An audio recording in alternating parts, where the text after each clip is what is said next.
খেলাযোগ একটা news cover করছে যে বাংলাদেশ ক্রিকেট টিমের শনির দশা পড়ল কিনা। খেলাযোগের এই প্রশ্নের প্রতি উত্তরে বলতে চাই, ওদের উপরে শনির দশা পড়েনি, ওরা নিজেরাই এক একটা শনি।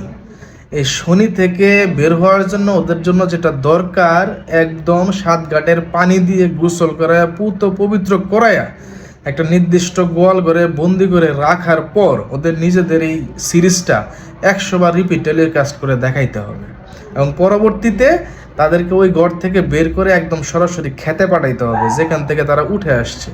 ওই ক্ষেত থেকে ক্রিকেট খেলে খেলে খেলে খেলে তারপরে জাতীয় দলে আবার আসতে হবে।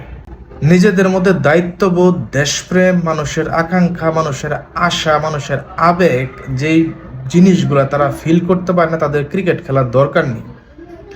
এই জার্সি পরার অধিকার বা জার্সি পরার এখতিয়ার তাদের মধ্যে নেই যতদিন না পর্যন্ত ক্রিকেটের আবেগ এবং ক্রিকেটের সম্মান এবং দর্শকদের দায়িত্ববোধের বিষয়গুলো তারা বুঝতে না পারবে।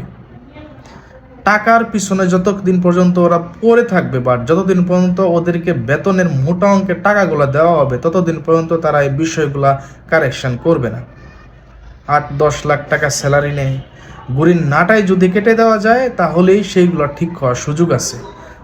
বর্তমানে ওদেরকে যদি বেতন বহির্ভূত অবস্থায় রাখা যেতে পারতো এবং টাকার অঙ্কটা একটা শর্ত সাপেক্ষে দেওয়া যেত তাহলে হয়তো ক্রিকেট ওদের দ্বারা উন্নতি হইতো।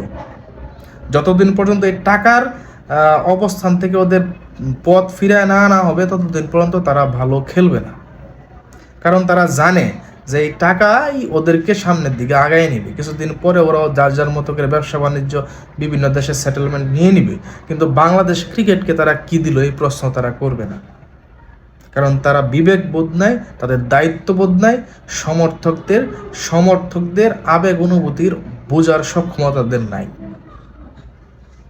বাংলাদেশ ক্রিকেটের প্রত্যেকটা প্লেয়ারের পরবর্তীতে এই জার্সি পরার আগে একবার ভাবা উচিত যে আমি কি দিলাম এই ক্রিকেটে।